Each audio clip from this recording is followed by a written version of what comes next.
لوگ سیرت پڑھتے ہیں ہمارے کچھ زعامات وہ غلط فہمی میں مبتلا ہو جاتے ہیں. اس غزوہ میں بھی جانی طور پہ مسلمانوں کا نقصان زیادہ ہوا، لیکن فتح مسلمانوں کی ہوئی. کیوں کہ میدان نہیں چھوڑا گیا، میدان وہ چھوڑا. باغے کفار واپس گئے. آقا علیہ السلام سرکار صلی اللہ علیہ وسلم اگلے دن تشریف لے گئے. ہاں. اور اس کو میں جوڑتا چلوں کہ احد سے لے کے کربلا تک میدان نہیں چھوڑے گئے.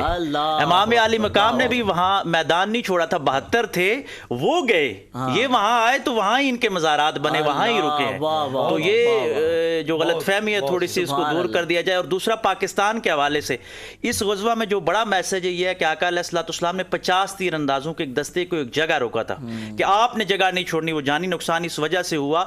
تو ہمیں جو اسلام ملا، پاکستان ملا، تو یہ نظریاتی ریاست ہے. تو میں ارباب اختیار سے اور عوام سے ایک بات میسج کے طور پہ کہنا چاہتا ہوں کہ سب کچھ چھیڑ لیجئے لیکن اپنی نظریاتی سرحدات کی حفاظت کیجئے. ہمارے پاس ایک نام ہے، یہ لا الہ الا اللہ محمد رسول اللہ، جس پہ یہ ملک بنا. میں سمجھتا ہوں یہ 50 تیر اندازوں کا دستہ ہے. جس دن یہ اپنی جگہ سے ہل گیا تو پھر ہم بچ نہیں پائیں گے. بس ان نظریات کو بچائیے گا، یہی میسج ہے.